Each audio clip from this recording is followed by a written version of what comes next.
श्री गोविंद भगवान की जय। आज मेरे प्रभु ने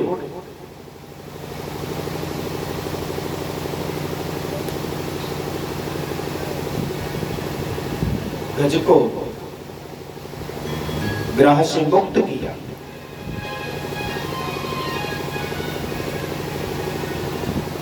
सुखदेव जी कहते हैं रजत परीक्षक, ये बताइए कि भगवान गज को उबारा कि ग्राह को उबारा? तो ध्यान से सुनना, एक दोहा बोल रहा हूं लेकिन अर्थ संभल करके कर रहा हूं। उस दोहे का अर्थ संभल करके कर रहा, मैं दोहा बोलने के लिए जा रहा हूं। ये पाप करे प्रभु जी मिले, पाप करे सुख होए, और पाप करे मुक्ति मिले। सो भैया पाप करो सबको। तो बताइए परीक्षा, पाप करने से सुख मिल जाएगा, मुक्ति मिल जाएगी, पाप करोगे? कौन कौन करेगा? रापर वाले कौन कौन करेंगे ये बताइए, पाप करोगे?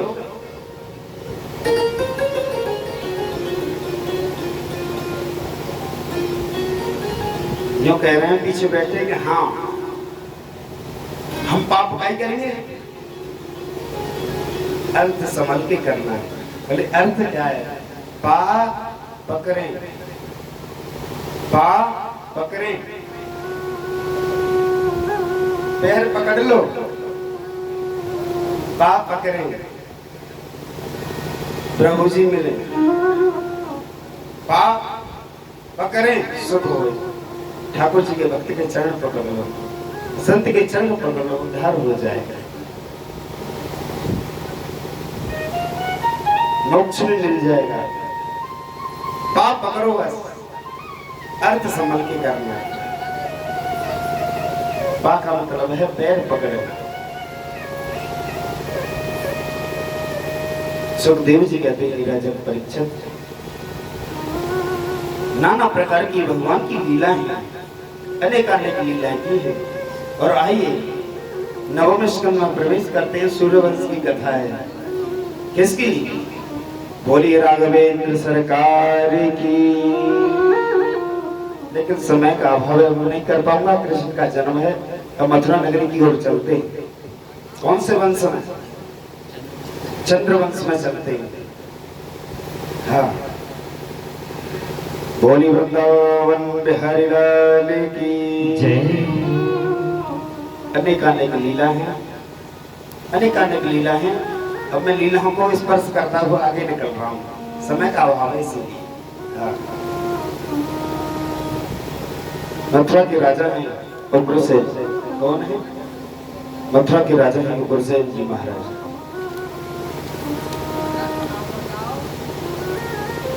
एक दिन की बात है,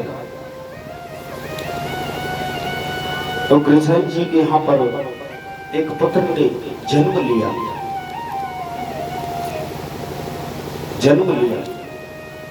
और कहा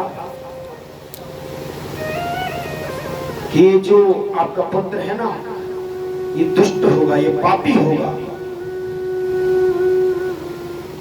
उग्रसेन जी ने उसको जल में प्रभावित कर दिया, जल में प्रभावित कर दिया। आगे सूरसेन जी उसी नदी में, यमुना जी में जंप कर रहे थे। सूरसेन जी को वो बच्चा आकर देखा कि क्या है इसमें, देखा तो बच्चा लेकर के आ गए।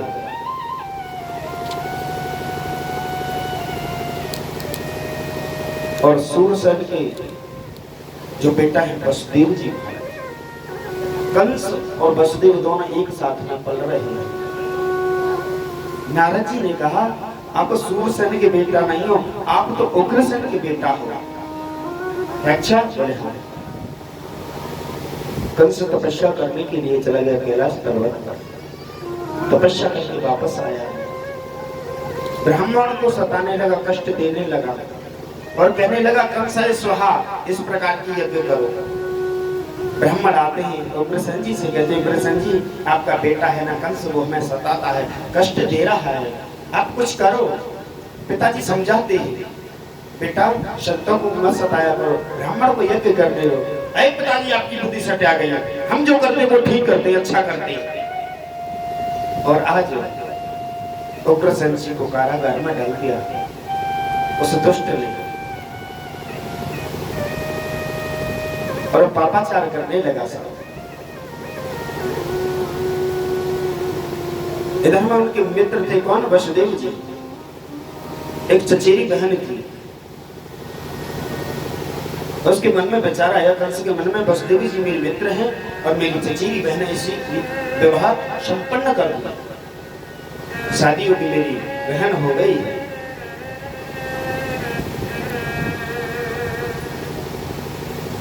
सूरसेन जी के साथ में विवाह संपन्न कराया। कंस ने वसुदेव जी के साथ में अपनी चचेरी बहन देवकी का विवाह संपन्न कराया। और जब इस प्रकार से विवाह संपन्न कराया, उसी समय आकाशवाणी होती है कि हे कंस, जिस बहन को तू विदा करने के लिए जा रहा है, इसी का अष्टम गर्भ तेरा काल होगा, तेरा काल होगा, काल होगा। आकाशवाणी ने ऐसा कहा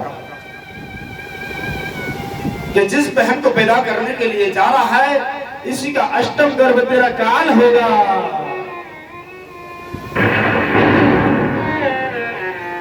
आकाशवाणी ने जब ऐसा कहा कि इसी का अष्टम गर्भ तेरा काल होगा, काल होगा, देवकी के केशों को पकड़ लिया कि ना रहेगा मांस और ना बचेगी घास। जब इस प्रकार से वसुदेव जी ने कहा, ये अबला है, नारी है, इस पर आप प्रहार मत करो। बोले तो कि आप जो कहोगे उसका पालन हम करेंगे, ये तो आप दोनों को मैं अपने कारागृह में डालता हूं, और जो भी तुम्हारी संतान प्राप्ति होगी वो मुझे देना, मैं उसका वध करूंगा। बोले ठीक है, जो भी संतान होगी हम आपको देते जाएंगे। के कीर्तमन्तं प्रथमजं कंसायानकदुन्दुभे,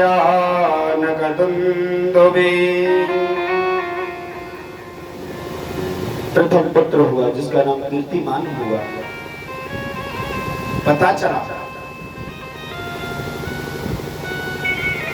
कि देवकी ने पुत्र को जन्म दिया है, देवकी ने पुत्र को जन्म दिया है।